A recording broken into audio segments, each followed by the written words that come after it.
pertama saya akan mengucapkan terima kasih karena Bapak Ibu semuanya sudah berkenan hadir dalam acara ini. Acara ini adalah sebuah bentuk rangkaian dari pendidikan guru penggerak angkatan 11 tahun 2024. Yang di sini calon guru penggerak diwajibkan untuk melaksanakan penyebarluasan budaya positif di sekolahnya masing-masing. Nah, alhamdulillah saya diberi kesempatan untuk bisa melakukan penyebarluasan pada hari ini, Kamis 22 Agustus 2024. Saya juga mengucapkan terima kasih karena Bapak Ibu sudah penuh dengan semangat hari ini, walaupun sudah siang, sudah lelah, tapi masih ini ya on fire ya, semangatnya masih sangat luar biasa.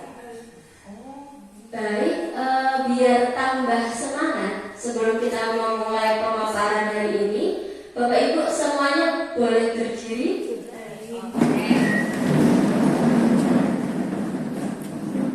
Kita mau tepuk-tepuk dulu biar tambah semangat. Namanya tepuk semangat. Jadi ada tepuk semangat versi baru yang nantinya harapan saya bisa menambah semangat ibu-ibu semua hari ini. Namanya tepuk semangat, bisa dicontohkan mungkin Bu Ayu bersama dengan saya.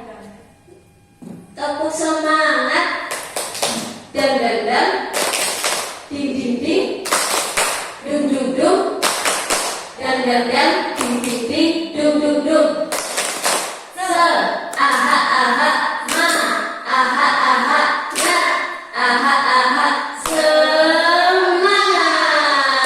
Boleh sekali lagi biar tambah semangat lagi. Yuk, tepuk semangat, dang dang dang, ding ding ding, dung dung dung, dang dang dang, ding ding ding, dung dung dung.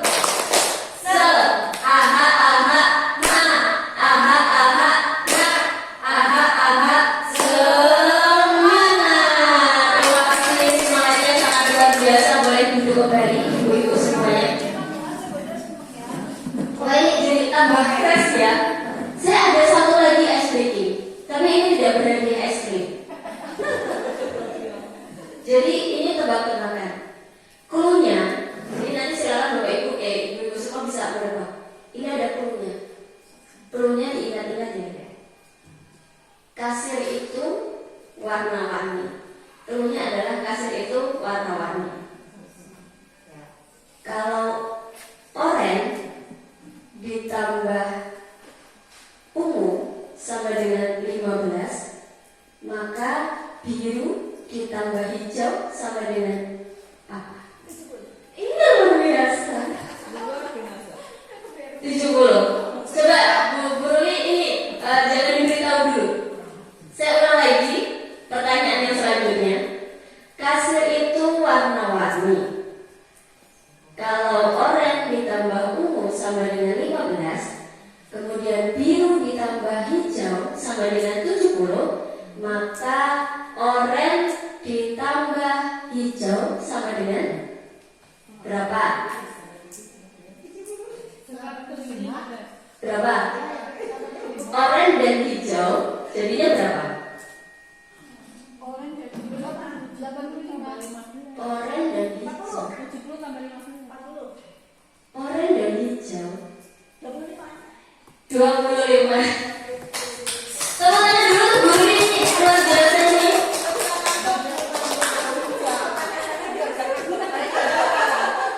Jadi gak ngantuk ya Bu Ruli? Sudah paham ya ibu-ibu? Kasir itu warna-warni. Kasir itu warna-warni. Jika orang ditambah dengan ungu sama dengan 15, maka hijau tambah biru sama dengan 70. Apa coba? Kasir itu warna-warni. Kasir kan bukan menerima uang. Iya. Kan itu tadi ada tambah ya. Iya. Ya kan itu 70 ya Bu. Apa? Iya. Biru tambah hijau. Biru tambah hijau. Tambah hijau 70. Lah kan birunya 50.000. 50 dan 20.000, 70.000. Wah.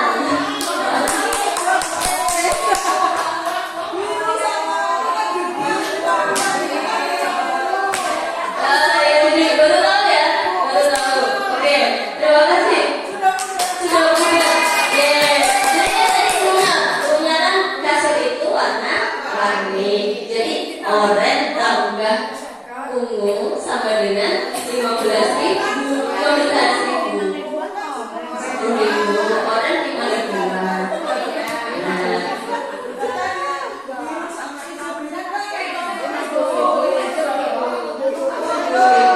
Oke, tepuk tangan dulu untuk kita semuanya. Jadi tidak ngantuk ya.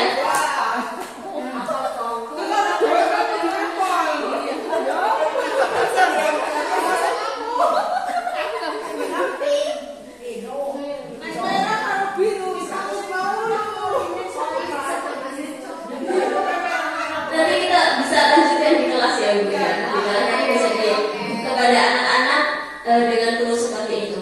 Baik Bapak Ibu, dalam pendidikan guru penggerak ini salah satu modul yang kami pelajari adalah tentang budaya positif. Dalam hal ini saya pribadi ini juga masih belajar. Justru Bapak Ibu-ibu semua yang sudah senior, yang pengalamannya sudah luar biasa, sudah lebih memahami daripada saya. Jadi saya di sini sifatnya hanya sharing pengalaman mungkin tentang materi yang pernah saya dapatkan ketika pendidikan guru penggerak. Dan dalam prakteknya mungkin Bapak Ibu sebetulnya sudah sering melaksanakan ini, sudah sering melakukan ini. Jadi nanti kita lebih banyak sharing saja begitu ya. Tidak bermaksud untuk menggurui atau apapun. Gitu ya. Sebelum kita memulai kegiatan hari ini, alangkah lebih baiknya kita membuat kesepakatan terlebih dahulu agar dalam perjalanan kita nanti 1 jam akan lebih nyaman untuk kita laksanakan bersama. Mungkin dari Bapak Ibu silakan yang bisa memberikan masukan tentang kesepakatan kelas kita hari ini dalam forum diseminasi. Mungkin kalau saya tadi menuliskan hadir dengan senang hati, berarti saya hadir di sini bersama dengan ibu-ibu semua itu saya dengan senang hati, dengan semangat. Monggo Bapak Ibu mungkin ada yang tambahan, silakan Ibu. Setelah hadir kita dengan senang, yang kedua kita harus jabat tangan dan salam. Tadi salam, salam. Ya, baik Bu Suki silakan. Ya, setelah hadir dengan salam kita saling menghormati dan saling menyayangi. Oke. Saling menghormati, saling menyayangi berarti termasuk nanti ketika kita bertukar pendapat, ada perbedaan pendapat bisa saling menghormati, begitu ya. Ada lagi, Ibu? Silakan, Bu Windy, boleh? Aktif. Mengikuti dengan aktif kegiatan ini. Mengikuti kegiatan dengan aktif. Ada lagi, Ibu? Ada Bu. Silakan. Berpikir positif. Oh, lebih semangat karena ada itu tadi bukunya. Apa namanya? Jasa pada wanita. Berpikir positif. Berpikir positif. Silakan. Ada lagi? Ada lagi atau sudah cukup? Oh iya, baik. Bu Anita, silakan Bu Anita. Apa masih terbayang kasir warna-warni? Saya masih terbayang. Iya, aku saya kayak lima cabang. Sapa dan santun. Sapa dan santun. Sapa dan santun. Baik, sapa dan santun. Berarti nanti ketika menyampaikan pendapat dengan bahasa yang santun begitu nih ibu-ibu. Apa ada yang ditambahkan atau sudah? Sudah cukup. Jadi kesepakatan forum diseminasi kita pada hari ini yang pertama hadir dengan senang hati, salam, sapa dan santun, kemudian saling menghormati, saling menyayangi, aktif dalam mengikuti kegiatan dan berpikir positif. Baik, berarti sudah siap untuk memulai ya? Ya, sudah siap untuk memulai.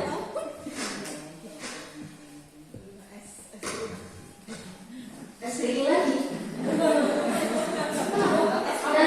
Nanti kita ice breaking di tengah-tengah ini. Nanti ada lagi yang clue-nya berbeda. Pembelajaran kita mulai dengan pembelajaran paradigma baru.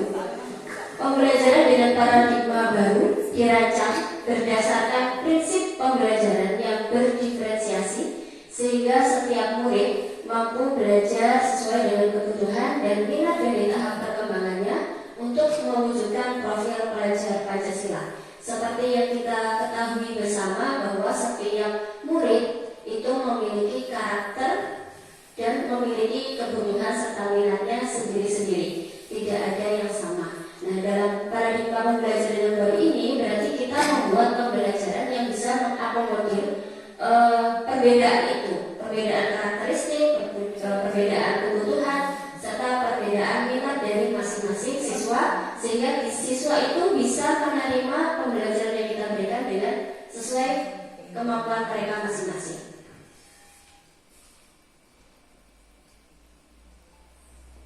Seorang guru yang baik, kita semua adalah guru yang baik ya ibu-ibu. Seorang guru yang baik harus memiliki kemampuan dalam mewujudkan budaya positif di sekolah. Budaya positif, menurut ibu-ibu, ketika kita mendengar kata budaya positif, yang terpikirkan atau yang terbayangkan apa tentang budaya positif? Ibu Yusi mau hal-hal yang baik. Hal-hal yang baik. Ada lagi pendapat? Sudah, ya. Jadi menurut Bu Yusi betul, tepat sekali, budaya positif itu adalah hal-hal yang baik. Berarti kita sebagai seorang guru itu harus memiliki kemampuan untuk mewujudkan budaya atau hal-hal baik yang ada di sekolah kita.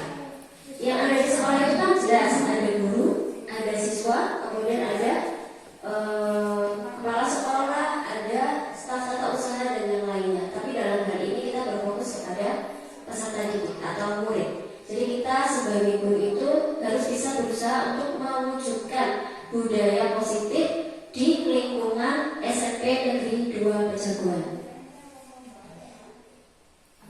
Nah, ini berdasarkan materi yang kami terima ketika pendidikan guru penggerak.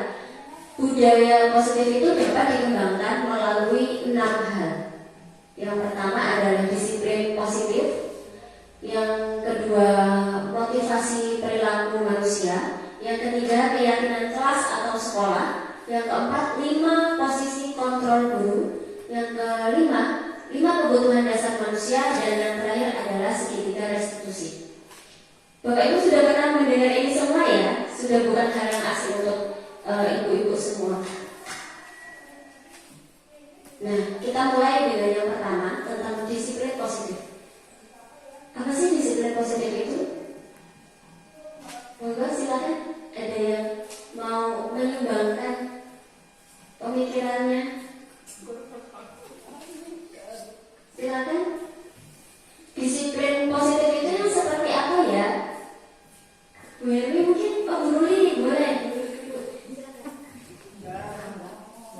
Pembiasaan yang biasanya dilaksanakan di hari Jumat, bisa kebersihan, tadarus, olahraga dan sebagainya. Baik, terima kasih luar biasa sekali untuk Guru Lili. Tepuk tangan yang luar biasa untuk Guru Lili. Ya, ini berpendapat langsung cus gitu ya. Jadi betul, budaya positif yang disampaikan Guru Lili salah satunya itu adalah pembiasaan setiap hari Jumat.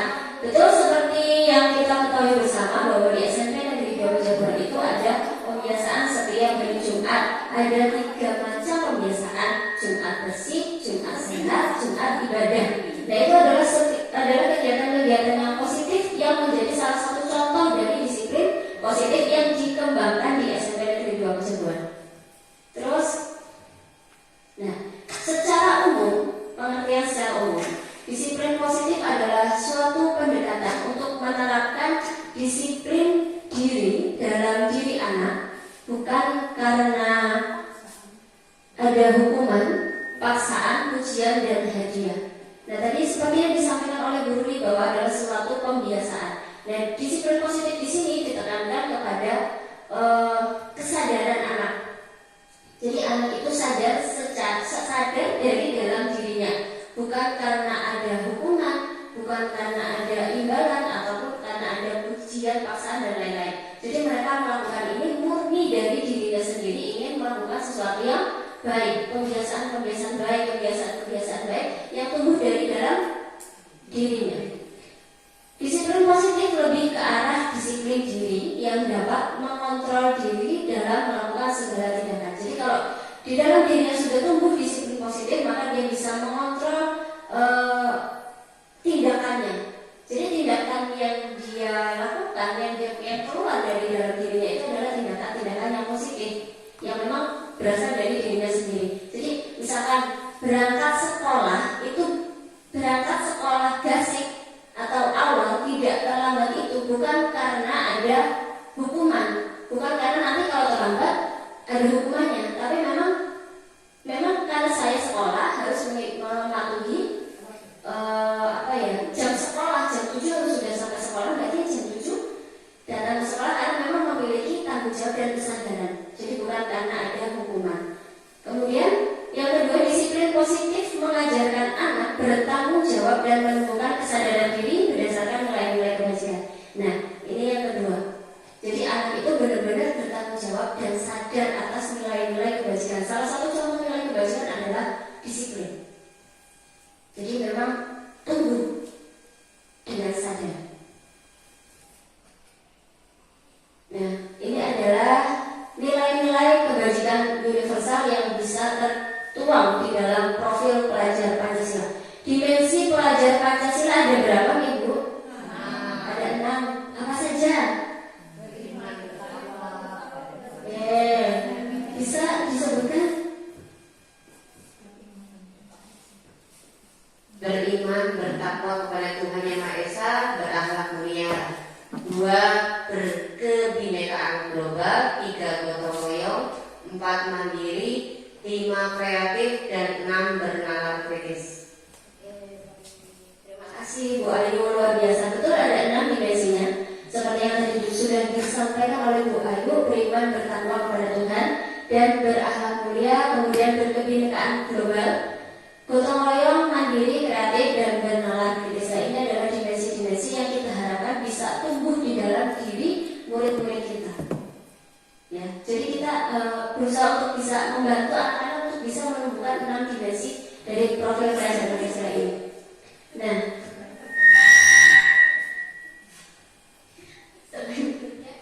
motivasi perilaku manusia. Setiap manusia ketika melakukan suatu tindakan itu pasti memiliki motivasi. Nih, berarti motivasi itu apa? Semangat. Motivasi itu adalah semangat, betul. Dorongan, alasan. Motivasi semangat, dorongan, alasan. Berarti ya tepat sekali yang ibu-ibu sampaikan. Motivasi itu adalah suatu dorongan, suatu alasan, suatu semangat yang muncul untuk melakukan suatu tindakan. Nah, ini adalah motivasi perilaku manusia. Motivasi itu dibedakan menjadi 2, apa saja? Dari dalam dan dari luar. Kalau dari dalam diri disebut dengan motivasi internal, kalau yang berasal dari luar berarti motivasi eksternal. Nah, ini ada penjelasannya. Yang motivasi internal itu untuk menjadi orang yang mereka inginkan dan menghargai diri sendiri sesuai dengan yang dipercaya. Jadi itu muncul, kalau internal itu muncul dari dirinya sendiri, bukan karena dari orang lain. Jadi misalkan dia belajar itu bukan karena dari orang lain, tapi memang dia belajar itu adalah suatu kebutuhan yang harus dia penuhi. Nah, kalau motivasi eksternal itu untuk menghindari ketidaknyamanan atau hukuman. Kayak contohnya tadi, mereka berangkat sekolah tidak terlambat, dia tidak mendapat hukuman. Atau misalkan dia rajin belajar, seorang murid rajin belajar untuk mendapatkan imbalan atau mendapatkan hadiah mungkin yang diiming-imingi oleh orang tuanya. Nanti kalau kamu bisa dapat peringkat 1, nanti kamu tak beliin HP, misal seperti itu kan. Berarti itu motivasi yang dari luar. Terus yang kedua, untuk mendapat penghargaan atau imbalan yang tadi sudah disebutkan. Jika di antara murid-murid kita motivasi mereka melakukan tindakan masih yang nomor 1 dan 2, berarti motivasi yang muncul itu baru masih motivasi yang eksternal, bukan dari dalam dirinya. Tetapi jika motivasi yang muncul adalah motivasi yang ketiga, berarti itu memang motivasi yang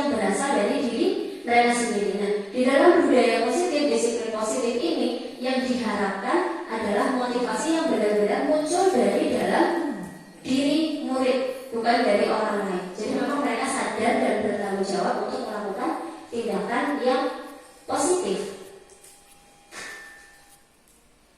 Nah, kita masuk ke keyakinan kelas atau sekolah.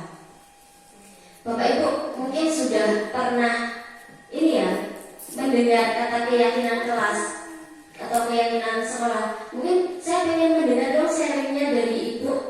Mungkin salah satu menceritakan kepada kami semua, kepada kita semua tentang keyakinan kelas yang mungkin sudah pernah disusun di kelas. Monggo. Siapa? Silakan. Oke, terima kasih Bu Ika. Sedikit sharing kebetulan kan tahun ini saya juga diamanat sebagai wali kelas, dan di awal memang kemarin saya sudah mencoba memperhatikan membuat kesepakatan kelas Bu. Jadi kesepakatan kelasnya itu hasil diskusi dari saya dengan anak-anak kami.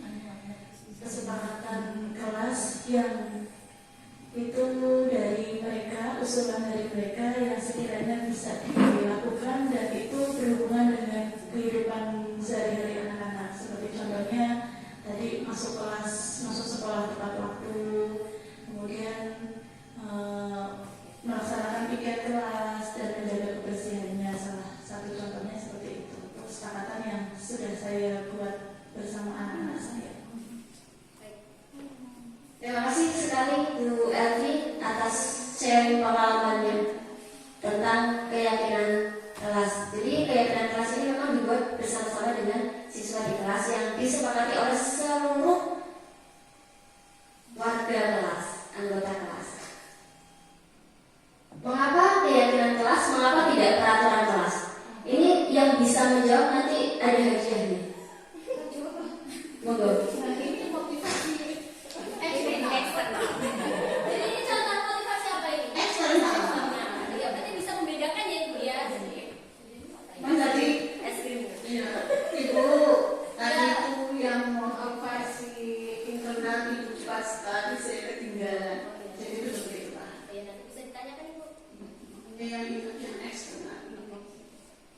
Jadi untuk membedakan peraturan dan kesepakatan.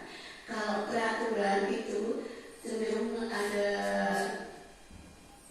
sanksi, itu satu dibuat oleh, bukan dibuat bersama-sama, berpusat pada satu orang dengan konsekuensinya itu ada sanksi. Sedangkan kalau kesepakatan kita buat bersama-sama, konsekuensinya juga bersama-sama.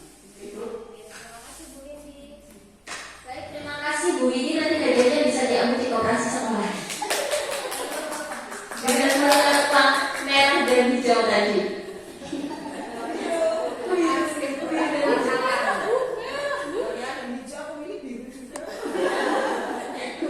Terima kasih Bu Windy atas jawaban yang sangat luar biasa. Betul sekali. Mengapa keyakinan kelas? Mengapa tidak peraturan kelas? Kalau keyakinan seperti yang tadi sudah disampaikan Bu Windy, kalau keyakinan kelas itu kita membuatnya secara bersama-sama, diskusi oleh seluruh anggota kelas. Kemudian untuk tidak ada hubungan, adanya konsekuensi yang konsekuensinya pun ditentukan oleh seluruh warga kelas, oleh seluruh anggota kelas. Sedangkan peraturan ini cenderung dibuat oleh satu pihak. Kemudian ketika kita melanggar peraturan, nanti akan diberikan sanksi. Jadi sudah bisa memahami bedanya antara kesepakatan dan peraturan. Jadi lebih positif yang mana antara peraturan atau kesepakatan itu? Lebih cenderung positif yang keyakinan kelas. Nah, ini ada pertanyaan pemantik. Mengapa kita memiliki peraturan tentang penggunaan masker dan mencuci tangan setiap saat? Mengapa? Ini satu-satu dijawab dulu nih. Oke, monggo siapa? Yang tinggi Bu ya, silakan. Saya yang pertama gitu. Mengapa kita memiliki peraturan tentang penggunaan masker dan mencuci tangan setiap saat? Itu untuk melindungi diri kita masing-masing ataupun orang lain. Contoh kalau penggunaan masker ataupun mencuci tangan, kalau untuk kita sendiri jelas kita untuk kebersihan diri kita. Kemudian untuk orang lain apabila kita mempunyai penyakit, contoh yang berkaitan sensitif batuk, pilek, itu kalau kita tidak menggunakan masker cepat sekali untuk menular ke sebelah kita, tetangga kita, teman duduk, maupun tangan kalau pas tangannya gatal-gatal terus tidak cuci tangan, orang lain juga akan cepat menular. Jadi intinya untuk melindungi diri. Baik, terima kasih untuk Bu Hajain atas jawabannya. Jadi intinya pertanyaan pematik yang pertama itu untuk perlindungan diri, untuk melindungi diri kita. Kemudian pertanyaan pematik yang kedua, mengapa kita memiliki peraturan tentang penggunaan helm pada saat mengendarai kendaraan roda 2 atau bermotor? Ini yang monggo yang perjalanan jauh ini bisa menceritakan. Kaitannya dengan kita wajib menggunakan helm itu yang pertama untuk keselamatan sendiri pribadi, karena keselamatan di jalan raya itu salah satunya sangat berpengaruh bagi semua masyarakat dan lingkungan. Ya. Kemudian dengan adanya kesadaran kita menggunakan helm, itu berarti kita juga yakin bahwa dengan menggunakan helm itu akan melindungi kita dari berbagai hal-hal yang tidak diinginkan. Yang penting adalah keselamatan kita semua. Terima kasih. Terima kasih Bu Yusi dan Bu Hajain atas jawabannya. Tepuk tangan dulu biar semangat. Oke. Betul sekali yang disampaikan oleh Bu Hajain dan Bu Yusi bahwa semua ini dari kedua pertanyaan pematik ini intinya poinnya adalah di keselamatan diri. Kalau yang pertama mungkin untuk keselamatan diri kita dan orang lain, betul. Terus yang pertanyaan pematik yang kedua pun seperti itu, untuk keselamatan kita dan juga mungkin orang lain juga. Nah, tapi di sini yang ada yang menarik di sini, ketika kita berkendara tidak menggunakan helm, ada sanksi ya, ada sanksi tilang. Nih, ada sanksi tilang. Ada undang-undangnya. Ada undang-undangnya dari SH. SNI, undang-undang peraturan. Nah, kita masuk ke keyakinan kelas atau sekolah. Keyakinan sekolah atau keyakinan kelas berupa pernyataan yang mudah diingat dan dipahami dan diterapkan di lingkungan kelas atau sekolah. Jadi keyakinan kelas itu berupa pernyataan-pernyataan yang mudah diingat dan dipahami, dan itu yang sudah pasti harus sudah disepakati oleh seluruh anggota kelas, kemudian diterapkan di dalam kelas tersebut. Yang kedua, guru berperan dalam mewujudkan terbentuknya keyakinan sekolah atau kelas dengan adanya kesepakatan antara guru dan murid. Sedikit bercerita nih Bapak Ibu. Keyakinan kelas dan sekolah ini menurut pemahaman saya bahwa kita membuat beberapa pernyataan dibuat secara berdiskusi. Sudah nih, kalau di kelas ikut semua sudah begitu nih. Sudah seperti yang sudah Ibu lakukan di kelas dengan cara berdiskusi, kemudian diterapkan di kelas panjenengan semua ya, tidak di kelas orang lain ya. Jadi di kelas panjenengan semuanya. Kemudian kita sebagai guru itu memiliki peran untuk mewujudkan terbentuknya keyakinan sekolah atau kelas dengan adanya kesepakatan antara guru dan murid. Jadi penyusunan kesepakatan itu sudah disepakati atau sudah diyakini oleh anggota kelas. Nah, setelah dibuat, jangan hanya ditempel di dinding, dibentuk yang indah, dihias yang cantik, tapi juga harus dilaksanakan dan harus menjadi sebuah kebiasaan baik di kelas tersebut. Nah, ini praktik membuat keyakinan kelas. Yang pertama, kita berdiskusi tentang peraturan. Jadi anak itu diminta untuk, kamu ingin kelasmu seperti apa? Kamu nyamannya di kelas yang seperti apa? Jadi setiap anak disuruh mengungkapkan keinginannya, mengungkapkan hal-hal yang membuat dia bahagia ketika di kelas itu apa. Terus selanjutnya mendokumentasikan hasil keyakinan kelas. Jadi dari masing-masing anak punya pendapat, ditulis atau misal anak-anak suruh menulis kemudian ditempel di depan, kemudian kita merangkum dan mendokumentasikan hal-hal yang menjadi keinginan. Kemudian yang terakhir adalah kita rumuskan hal-hal yang mereka inginkan itu, yang mereka yakini itu menjadi sebuah keyakinan kelas. Bagaimana menyusun keyakinan kelas? Nah, ini ada 6 poin di sini. 5 poin, sudah saya. Libatkan semua warga kelas atau sekolah saat pembuatan. Jadi semuanya harus ikut serta, tidak hanya gurunya saja yang aktif, tapi semua siswa di kelas semua itu terlibat. Yang sampai yang diam banget itu tetap harus ditanya, karena mereka walaupun diam pun pasti punya keinginan, punya pendapat. Terus sesuaikan dengan kondisi kelas atau sekolah. Jadi kesepakatan atau keyakinan yang dibuat itu harus disesuaikan dengan kondisi kelas masing-masing. Mungkin akan berbeda kondisinya antara kelas 1 dengan kelas yang lainnya. Jadi silakan bisa kita buat sesuai dengan kondisi kelasnya masing-masing. Sedikit saja agar mudah diingat, karena kita biasanya itu mengingat hal yang sedikit saja. Kalau sudah terlalu banyak kita juga sudah tidak bisa mengingat ya. Jadi kita pilih-pilih poin-poin yang singkat-singkat saja tapi mudah diingat dan mudah dilaksanakan. Yang selanjutnya dibuat dengan dalam kalimat positif. Karena kita ingin menumbuhkan sikap yang positif, maka kita mulai dengan kalimat-kalimat yang positif, kebiasaan-kebiasaan yang positif. Contohnya, salah satu contoh mungkin dari keyakinan kelas di kelasnya ibu, datang tepat waktu. Nah itu kan menggunakan kalimat positif atau negatif bu? Positif. Ada lagi? Melaksanakan piket. Ya, melaksanakan piket juga termasuk kalimat yang positif. Jadi kita menumbuhkan dari hal yang kecil dulu dengan menggunakan kalimat yang positif. Jadi diharapkan dalam keyakinan kelas itu tidak ada kalimat negatif. Misal contoh, tidak boleh membuang sampah sembarangan. Bisa kita ganti menjadi kalimat positif menjadi buanglah sampah pada tempatnya. Jadi yang akan terpikir oleh anak-anak adalah ketika kita membuang sampah berarti di tempat sampah. Begitu. Nah, ini berupa pernyataan yang umum dan mudah dipahami serta diperinci. Jadi sifatnya umum. Kemudian menggunakan kata-kata yang mudah dipahami. Ya intinya misalkan kita mengumpulkan tugas tepat waktu, misalnya itu kan sudah umum ya. Semua orang kalau membaca pasti sudah paham. Kalau berarti kalau mengumpulkan tugas itu tepat waktu, jangan dirubah kalimatnya menjadi kalau mengumpulkan tugas tepat waktu ya. Nanti kalau tidak tepat waktu namanya kamu tidak disiplin waktu dan lain sebagainya. Itu kan terlalu panjang. Jadi kita membuat kalimat itu yang singkat dan mudah dipahami.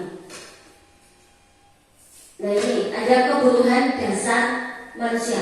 Setiap orang hidup punya kebutuhan ya. Tapi kebutuhan ibu-ibu dengan kebutuhan yang di sini yang dimaksud mungkin agak berbeda.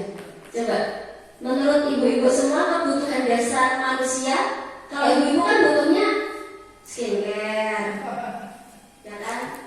Kuliner, healing, ya kan? Ya betul sekali. Coba, kalau kebutuhan dasar manusia menurut ibu bagaimana? Yang seperti apa?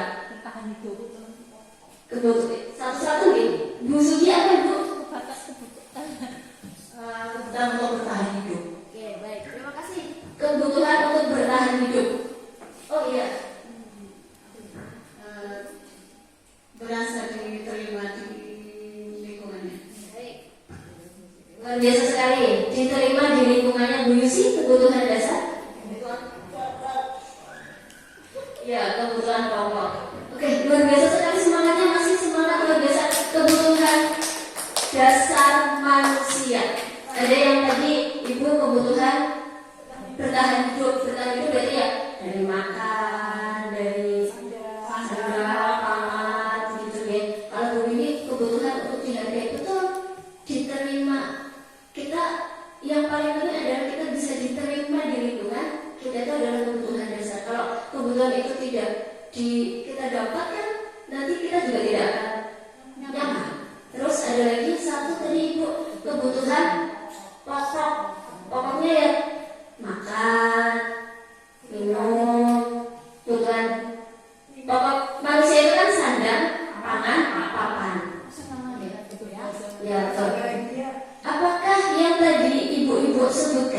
sudah ada di sini?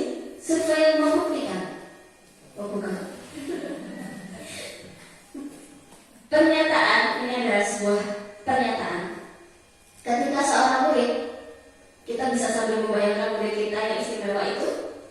Ketika seorang murid melakukan suatu perbuatan yang bertentangan dengan nilai-nilai kebajikan atau melanggar kesepakatan, kita sambil membayangkan lebih dalam lagi dalam itu.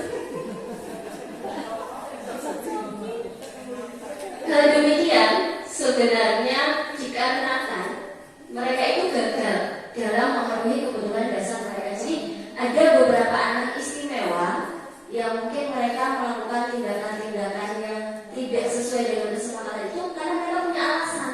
Alasannya karena kebutuhan mereka itu tidak dipenuhi. Kan biasa kayak kita, kebutuhan kita tidak dipenuhi, maka kita akan melakukan tindakan. Nah, terkadang beberapa anak yang istimewa itu melakukan tindakan yang tidak sesuai, agak belok gitu. Kalau kita kan lapar butuh makan, kita nyari makan, nyari piring, nyari makan, ibaratnya gitu. Nah, ini ada beberapa anak yang memang mau nyari makan tapi muter dulu, kan ada jalannya. Nah, sebetulnya itu untuk memenuhi kebutuhan. Jadi ada beberapa anak yang melakukan suatu tindakan yang tidak sesuai dengan kesepakatan. Itu berarti karena ada kebutuhan yang tidak terpenuhi. Ya, ada kebutuhan yang tidak terpenuhi. Kebutuhan dasar manusia ini ada apa saja sih? Ini tadi surveinya. Betul yang tadi disampaikan oleh ibu-ibu semua itu adalah kebutuhan manusia, kebutuhan dasar manusia. Nah, ini yang akan saya sampaikan ke Bapak Ibu semua. Ini adalah 5 kebutuhan dasar manusia yang kami terima dalam pendidikan guru Bunda. Mungkin tadi yang sudah disampaikan oleh ibu-ibu semua bisa masuk ke bagian yang mana ya? Kira-kira bertahan hidup. Ada 5 kebutuhan dasar. Yang pertama adalah kebebasan, kesenangan. Kebebasan tadi kita memiliki jiwa yang ingin bebas, tidak mau diatur. Ada manusia yang pengen diatur. Kamu harus ke sana, kamu nggak boleh, kamu ini harus ke sana, harus ke sana, harus ke sana. Tidak punya kebebasan, ada. Mau nggak? Kita punya kebutuhan untuk bisa bebas kan? Bebas tapi masih dalam jalur yang benar. Terus kesenangan, kita pasti punya kesenangannya masing-masing. Ada yang suka film Korea, ada yang suka film Hollywood, ada yang suka film drama Cina. Itu adalah kesenangan kita masing-masing. Ada yang misalkan sudah jenuh sekali menghadapi problematika kehidupan. Jadi kita ngecasnya tuh gimana? Dengan cara misal kalau saya nonton drama Korea, misal kayak gitu, itu kan berarti kita memenuhi kebutuhan kesenangan kita gitu. Terus kasih sayang dan rasa diterima. Nah ini yang mungkin kalau di anak-anak kita itu ada beberapa anak yang memang mereka kurang mungkin merasa bahwa dia kebutuhan kasih sayang dan rasa diterimanya itu kurang. Ya jadi sebetulnya tidak ada anak yang nakal, tidak ada. Yang ada hanya anak-anak yang kebutuhannya tidak terpenuhi. Terus ada penguasaan. Kita juga punya kebutuhan penguasaan. Terus selanjutnya adalah kebutuhan bertahan hidup. Bertahan hidup kan berarti dari makan, sandang, papan, pangan yang tadi sudah disampaikan oleh ibu-ibu semua. Kita lanjutkan atau mau breaking dulu? Lanjut. Oh mau bertanya? Gimana Ibu Windy? Untuk 5 kebutuhan dasar tadi itu yang 4 sudah ada contohnya. Tapi untuk yang nomor 4 belum diberi contoh penguasaan, jadi mohon untuk diberi penjelasan. Baik. Tadi belum ya, Bapak ya? Penguasaan itu maksudnya ini Bu. Jadi kita pasti punya sisi untuk bisa berkuasa. Kita pasti punya sisi untuk berkuasa. Misalkan aku juga pengen dianggap di kelas, oh ya, merasa paling kuat. Kita contoh penguasaan posisi di sini kita sebagai guru ya. Contoh penguasaan untuk seorang guru. Mohon penjelasan untuk contoh penguasaan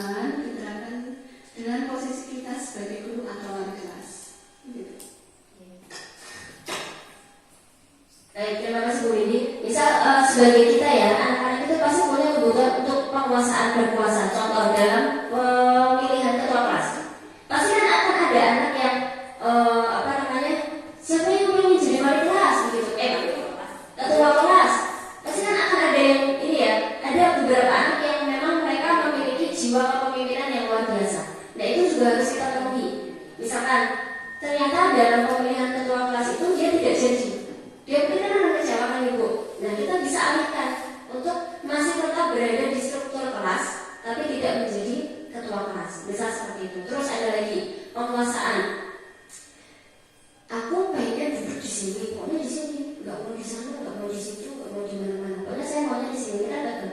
Nah ibaratnya, nah mungkin dia punya alasan bu, kenapa kok mau di situ? Mungkin ingin lebih memperhatikan atau bagaimana? Dan dia menguasai, pengen berkuasa. Aku pokoknya di sini gitu. Asalkan, jadi dia bu, kebutuhan di sini semua itu yang arahnya adalah positif, bukan penguasaan berarti dalam arti negatif. Tapi penguasaan yang arahnya positif. Jadi kebutuhan-kebutuhan yang positif, bukan kebutuhan-kebutuhan yang negatif. Yang tadi saya sampaikan ke Bu ini, misalnya ada anak-anak yang memiliki jiwa kepemimpinan yang luar biasa dalam hal pramuka misalkan. Ya kan, anak-anak pramuka itu aktif-aktif sekali. Bu, saya pengen ikut lomba, saya pengen ini, pengen itu, pengen ini, pengen itu, pengen mengikuti kegiatan kemah, pengen saya jadi ketuanya, pengen saya yang ngurusi hastakaryanya, misal seperti itu kan penguasaan. Nah itu harus dipenuhi. Begitu. Bagaimana Bu ini?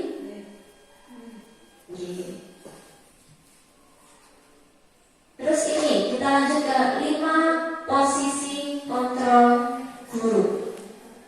Jadi ternyata saya juga baru tahu ketika mengikuti pendidikan guru penggerak ini, ternyata ada 5 posisi kontrol guru.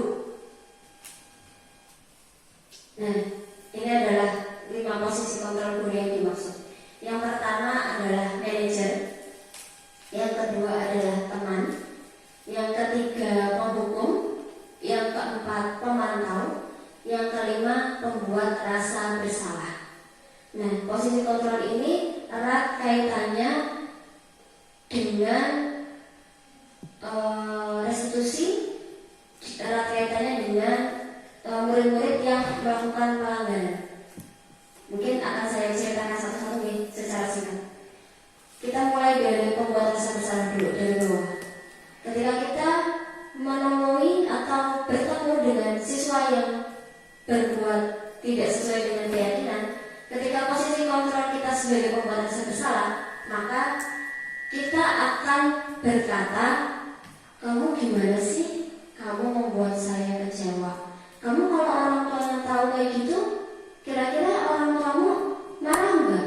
Nah, posisi kontrol ini yang akan membuat anak merasa bersalah. Kira-kira menurut Bapak Ibu, bisa enggak? Bisa menciptakan budaya positif enggak dengan posisi kontrol seperti itu? Jadi anak akan merasa bersalah, merasa tidak berguna, begitu. Positif atau tidak? Cenderung tidak ya. Kemudian pemantau. Kalau posisi kontrol guru sebagai pemantau, dia akan menilai segala sesuatu itu berdasarkan data. Misal contoh, anak itu ke sekolah tidak memakai sepatu putih, sepatu hitam, memakai sepatu putih, tidak memakai sepatu hitam. Padahal kesepakatan kelasnya adalah memakai sepatu hitam. Nah, posisi kontrol guru sebagai pemantau itu akan, kamu tahu nggak kesepakatan kelasnya apa? Apa coba kesepakatan kelasmu? Misal pakai sepatu warna hitam, kamu pakai sepatu warna hitam tidak? Berarti salah tidak? Melanggar tidak? Nah, posisi kontrol seperti itu berarti sebagai pemantau. Jadi dia berdasarkan data. Kemudian sebagai penghukum. Nah, anak datang ke sekolah, baju sudah dikeluarkan, tidak memakai sepatu, kemudian langsung, kamu telah melanggar peraturan. Sekarang kamu lari lapangan 10 kali. Nah, itu adalah posisi kontrol guru sebagai penghukum. Oke. Nah, ini sebagai teman. Ada kalanya kita memang harus seperti teman dengan anak-anak, tapi tidak harus selalu. Ada kondisi-kondisi tertentu yang tidak seperti itu. Misal posisi kontrol sebagai teman itu berarti ini, kalau ada anak yang ribut di kelas, kita sudah menjelaskan. Terus ada yang ribut di kelas. Kalau posisi kita sebagai teman selalu gini, Mbak Elvi, ayolah, jangan kayak gitu. Itu seperti itu. Itu sebagai teman. Jadi menganggap dia seperti teman kita. Ayo, tadi gimana bilangnya mau memperhatikan? Aku nggak memperhatikan sih, malah main HP, misal seperti itu.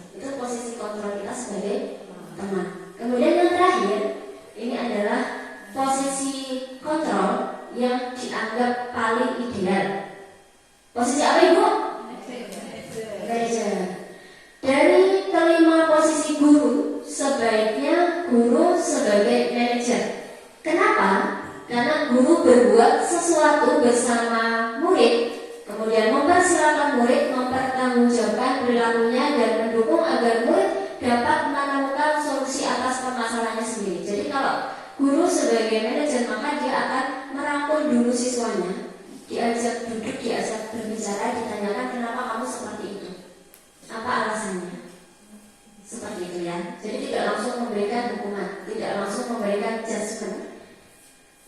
Yang selanjutnya, posisi manajer mengacu pada restitusi yang dapat menjadikan murid sebagai manajer untuk dirinya sendiri sehingga tercipta identitas positif atau berhasil pada diri murid.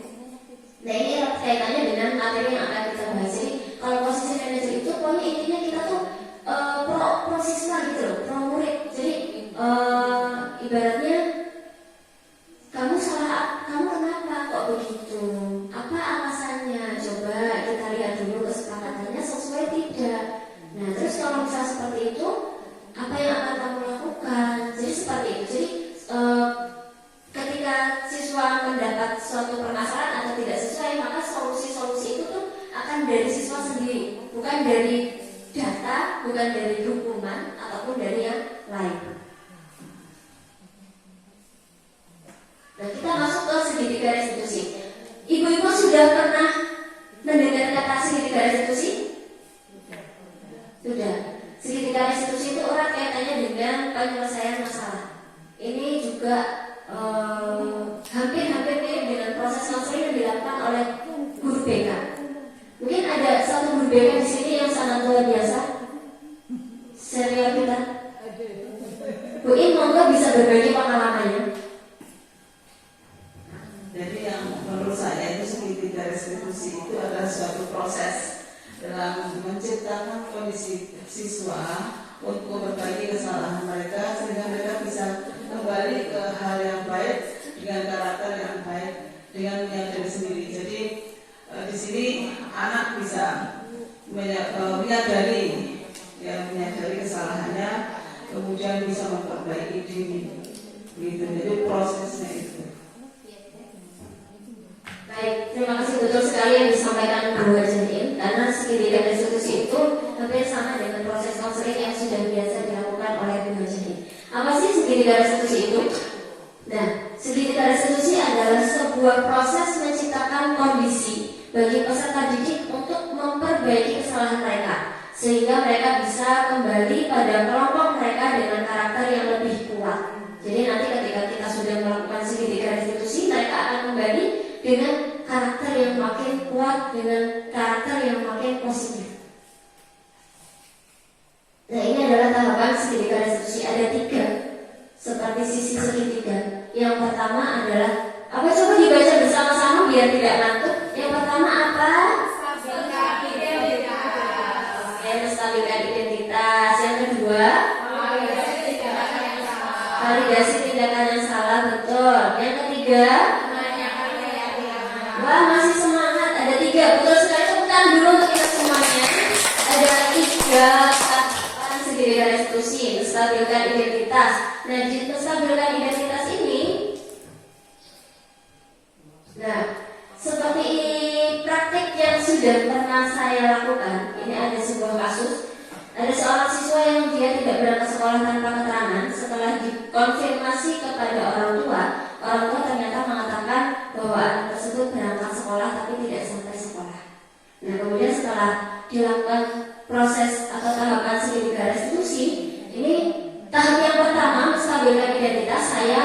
Saya mengatakan bahwa wajar bahwa seseorang itu pernah memiliki kesalahan, pernah melakukan kesalahan. Kemudian tahapan yang kedua, validasi tindakan yang salah. Saya mengatakan kamu pasti punya alasan, karena ketika anak melakukan sesuatu itu pasti kan punya alasan. Nah, itu ada di tahap validasi tindakan yang salah. Kamu pasti punya alasan kenapa kok kamu kayak gitu. Jangan langsung ngejudge, tapi ditanyakan dulu, pasti kan punya alasan. Kenapa sih kok kamu nggak masuk sekolah? Nah, setelah saya tanya, ternyata karena dia sudah terlambat dan tidak berani masuk kelas. Jadi dia memilih untuk saya mau pulang aja, tapi karena pulang ke rumah juga takut sama orang tua, jadi dia akhirnya mampir di suatu tempat. Terus kemudian yang terakhir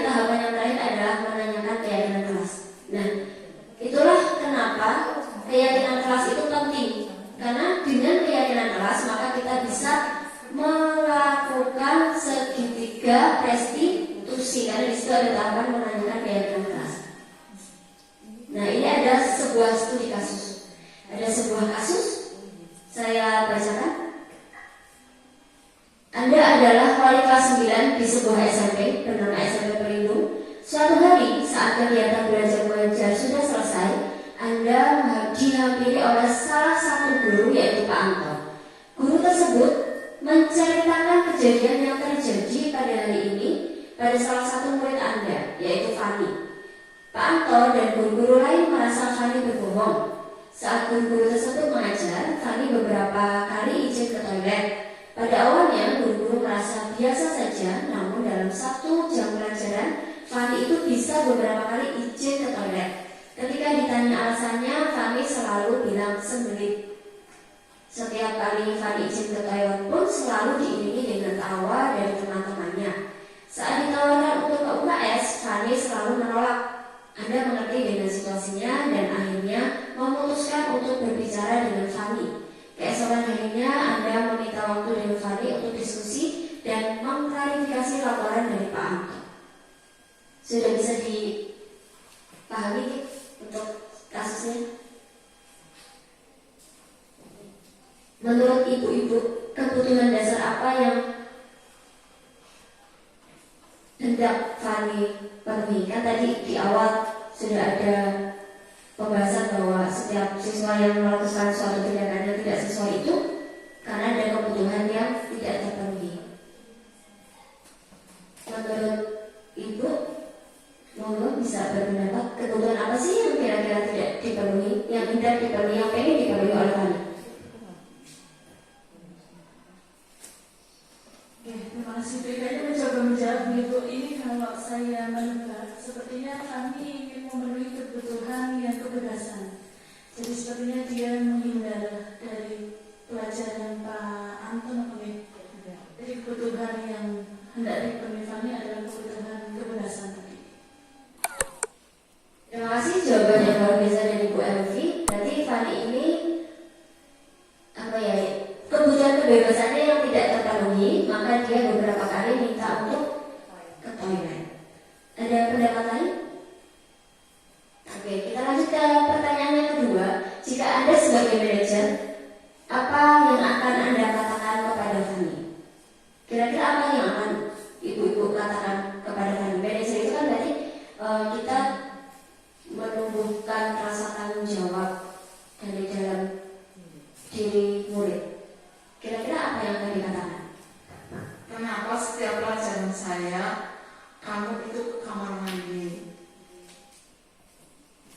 Baik, jawaban yang luar biasa. Nanti Bu Yusi akan menanyakan kenapa kok kamu ke kamar mandi setiap kali pelajaran saya. Nah, di sini kan nanti Bu Yusi akan melakukan sebuah tahapan yang bernama segitiga restitusi untuk menjawab pertanyaan dari Bu Yusi. Kemudian nanti siswa akan mengatakan apa sih sebetulnya motivasinya, begitu. Terus poin yang ketiga, bagaimana Anda menyelesaikan kasus tersebut melalui segitiga restitusi? Tadi sudah dijawab juga oleh Bu Yusi ternyata. Ada yang tambahan mungkin? Bu Anita? Bu Anita ini biar lebih semangat, fresh.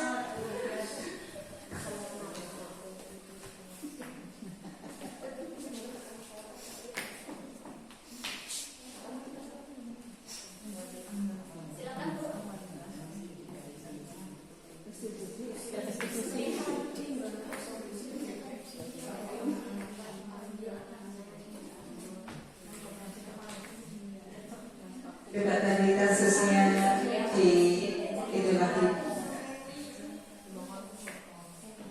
Di sini berarti Fani itu izin setiap pelajaran Tanto itu izin ke toilet.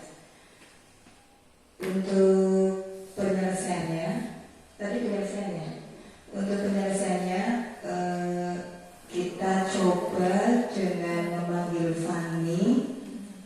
Kemudian seperti yang tadi disampaikan oleh Bu Yusi, ya, dari setiap pelajaran Pak Anto, mengapa Fani itu selalu izin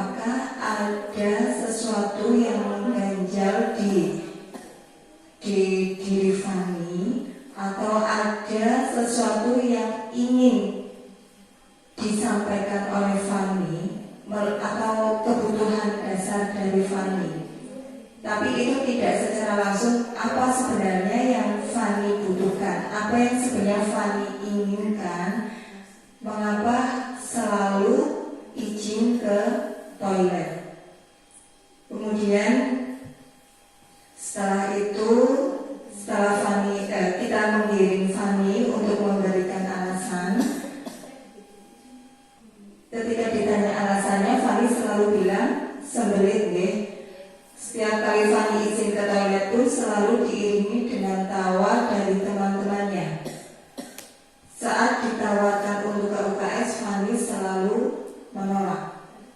Tadi disampaikan oleh Bu Yunita bahwa Fani itu sebenarnya ingin suatu kebebasan. Nah, mungkin dari sini kita bisa juga menghadirkan dari Pak Anto sendiri. Soalnya ini kan dalam pembelajaran, tidak hanya Fani, karena kita tidak bisa menyalahkan Fani kenapa kok izin terus ke toilet. Apakah guru itu, mungkin Fani itu merasa bosan dalam pembelajaran, kita tidak tahu. Kita beri kesempatan untuk Fani. Kenapa? Terkadang siswa itu juga bosan dalam pelajaran. Kenapa hanya itu saja? Mungkin perlu refresh, mungkin perlu suatu yang sekarang kita sedang dilakukan dalam Merdeka Belajar adalah pembelajaran yang berdiferensiasi. Kita flashback lagi, kita juga harus introspeksi diri, apakah memang pembelajaran yang diikuti atau disampaikan oleh Pak Anto itu sudah memberikan kebutuhan kepada anak didik kita. Mungkin seperti itu. Luar biasa sekali penjelasan dari Bu Anita yang sangat gamblang ya. Ini cocok jadi calon guru penggerak angkatan selanjutnya. Selamat. Ya betul sekali, karena di dalam hal ini kan ada dua belah pihak. Nah betul, bisa yang tadi disampaikan Bu Anita bahwa tidak hanya Fani saja, tapi juga bisa mengkonfirmasi kepada Pak Anto.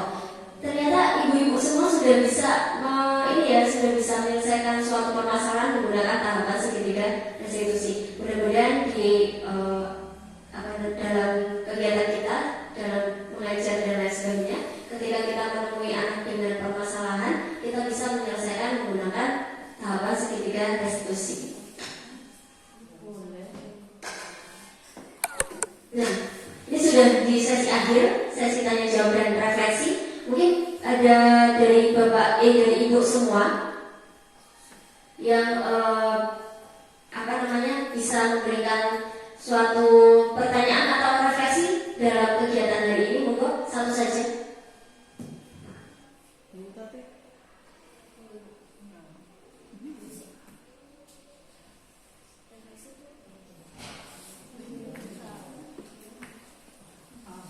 Alhamdulillahirrahmanirrahim. Ini pertama kalinya saya ya, jujur saja.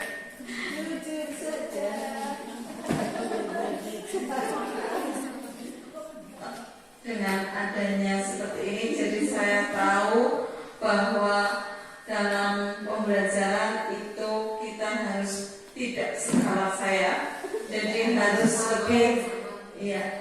lebih mendominan ke anak. Semoga nantinya dengan adanya guru penggerak dan calon guru penggerak akan lebih baik untuk saya belajar. Gitu. Terima kasih. Terima kasih. Begitu terkenalan dulu untuk kita semua, karena kita sudah ada di akhir sesi. Terima kasih. Nah, sudah muncul terima kasih. Nah, terima kasih sekali atas segala atensi dan semangat Bapak Ibu semua hari ini, luar biasa sekali. Alhamdulillah. Alhamdulillah rangkaian kegiatan kita dalam penyebar luasan aksi nyata tentang budaya positif sudah selesai, sudah kita laksanakan dengan sangat baik. Dari Bapak Ibu juga terima kasih sekali atas segala perhatian dan alhamdulillah semuanya hadir secara utuh dalam forum ini. Saya mengucapkan terima kasih untuk semuanya yang sudah berpartisipasi dalam kegiatan ini. Saya juga mengucapkan mohon maaf apabila dalam penyampaian diseminasi ini masih banyak kekurangan karena masih belajar. Saya